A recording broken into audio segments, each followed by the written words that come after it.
Today we are talking to Ahmed Elhawary MBE.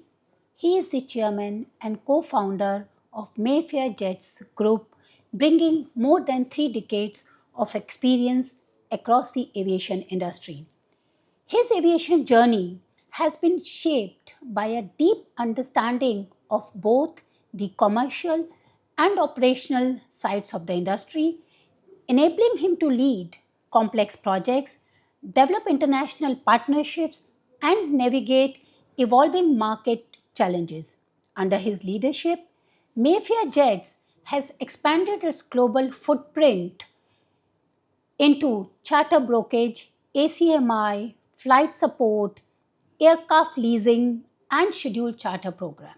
As chairman, Ahmed remains actively involved in shaping the strategic direction of the group by fostering a culture which is built on accountability, collaboration, and continuous improvement. Mr. Ahmed, it's a pleasure talking to you today. Mayfair Jets has expanded rapidly, across different regions and across different domains since 2020. According to you, what are the key milestones that have driven this growth, and how has your business model evolved to meet the challenging market demands? Well, first of all, it's my pleasure. Thank you so much for this opportunity. And you're right. We started 2020 with the start of the pandemic of the COVID, and as we've discussed earlier, it was a learning curve for everyone in the industry, and we learned that to be sustainable in this industry, you really have to be able to adapt with the situation around you. When we started Mayfair Jets, the first milestone that we had was to actually be a charter broker. Okay. But at that time, with the curfew on travel, the only channel was cargo. So we learned the lesson that we have to adapt. So we shifted the business model from Mayfair Jets, where it's ear-catchy and trendy for private jet customers. We found ourselves doing cargo business. And actually, we did it in a very good way, where we've proven ourselves that regardless of the product that you offer to the market, it is actually the standardization that you have that proves that you have a quality in what you deliver. And you can adapt to different situations, as you Absolutely. rightly said. So what is the core focus now? Is it the charter business or is it charter cargo? No, if I close it at those two options only, then we'd better not have 7 or 8 global companies part of our group. Actually, we do a scheduled charter operation like a regular airline. Yeah. We have operation from Germany, from Italy, from Spain, from most of Europe to leisure destinations like the Red Sea area or North Africa, Indonesia or Morocco, or even Palma de Mallorca. But also we cater for the cargo section or the cargo segment, where we are able to, through our network of partners in the market, regardless the geographical location, able to cater for the perfect aircraft for the requested demand, having that be valuable goods, Yeah. time-sensitive cargo that needs instant movement, or even at certain times human aids and the humanitarian relief flights. Relief. What we've seen is you're offering a lot of services, from private aviation to charter to cargo to ACMI leasing, as you have rightly said now, humanitarian flights and flight support. How do you maintain, operational excellence while ensuring a consistent, the customer satisfaction across all these segments? So what is one key success, story behind this? A short, boring answer: standardization. Okay. A Interesting. long, Yeah. specific answer is Yeah. actually the key of our success is our teamwork. We're very selective to the people that engage with us as team members or family members.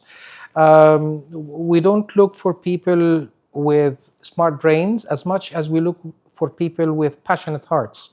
Aviation is an industry. If you don't really work with your heart, you will not be rewarded in it. So Absolutely. uh, uh, we really invest in our team. We make very sure that they are the right team member for the right role. However, on the other side, we also take things in a very serious matter where I think in the segment of our business, we're one of the very few that have their own internal quality assurance department that Okay. is managed by qualified people in the segment of quality assurance, led by a lovely engineer that is a member with us since we started. And the most important factor that is the backbone of our business is our operations department. So they are, yes, knowledgeable, but yet very passionate. Interesting. So, the key, if you look at it, just to summarize, what you shared with this is standardization, teamwork, quality assurance, and the operations. Absolutely. Absolutely. That's amazing. When we talk about leadership, especially in times like this, when there's so much of crisis, happening, and there is so much of uncertainty, we don't know what's happening the next moment. What qualities are more critical, for managing a global aviation business, amid this evolving market dynamics and, of course, the customer expectations? Okay, so it's not a specific trait, it's actually being able to adapt with present situations or unpredicted situations. As you have mentioned, uncertainty nowadays, for example, is the big cloud over the sky of our industry. Yes. Having factors contributing into increasing costs, like, for example, fuel. So you have to be resourceful in finding the proper solution that would make you sustain your business, plus not losing the trust from the business partners that you have within the network. So the point is, for leadership, like, they have a strategic, or leaders usually they have a strategic vision for the industry that get crashed in the wall once facing the actual present factors on the ground. So what I say is, it is a regulated industry. However, it requires flexibility. You have to be flexible even with your own vision. You have to bend a little bit in your corporate demands and meet more the market demands. What you've said is absolutely true, but with the expectations are also rising, and as well as the challenges. So when we talk about the positioning, of the Mayfair positioning, how do you position it? Its cargo division to capitalize on the growing demand, which is happening because of the e-commerce and with the current supply chain challenges, and also a lot of time the humanitarian logistics, which are the need of the hour. Well, I'll speak generically first, then I will be Sure. specific about the cargo. As we've mentioned, COVID has been an experience for people in this industry, and they have never experienced such a drama in the business before. Like, if we look before that in the Middle East region, or even in Europe, like 2008, there was the Icelandic volcano, which has erupted lots of operation at the time. And then came the Arab Spring in Yeah. 2010. And for example, people were taking unstudied measures at the time. It was trial and error, a way of finding solutions. But came COVID, it really educated people. For example, there was travel curfew almost everywhere in the world. However, the demand for medical, pharmaceutical, and even personal protection equipment, the demand was increasing. Yeah. But people were at home. Yes. People were at home. They started actually using lots of unused time by going online, checking this, checking that. So e-commerce started booming like never before. So ended COVID, e-commerce has already positioned itself in the highest category of demanding cargo. So again, back to adaptability, we had to meet the market changes. We had to be ready for it. So cargo in Mayfair Jets is actually like, we're not an airline, yet we are in the market. We are an active player in the market. We pride ourselves with our relations with certain organizations and NGOs and even governments. It's the readiness that we have. We have so far 8 global locations for Mayfair Jets Group, where we are able, at least by region, if not by the country itself, we are able to suffice the demand of the client. However, having that said, we position ourselves with respect to all partners in the market. We position ourselves in a better place because with our accessibility to the market, especially through the contradicting geographical locations, we are ready on the clock to, especially for time-sensitive shipments. When we talk about, as we were discussing, aviation industry is one industry, where profitability, to make it profitable, is always a challenge. And we have seen globally a lot of, aviation companies who have been really big, and, today they are liquidating or they're closing down. True. So, talking about, Mayfair Jets, what do you feel is your strongest growth today, or which particular sector, of your business do you see a strongest growth? Frankly speaking, I cannot frame our strength in one segment. Like MICE travel, for example, in tourism movement is a segment where we are very strong. We just concluded a big movement for one of the biggest online search engines. Allow me to keep it Sure. at that level. That has witnessed a huge move of thousands of its team members for a cycle meeting in the Far East. And we've done that with wide-body aircraft. Then when the present Gulf area crisis, or let me say the conflict started, we have been also on our toes, ready to support and supply for some repatriation or evacuation flights. Interesting.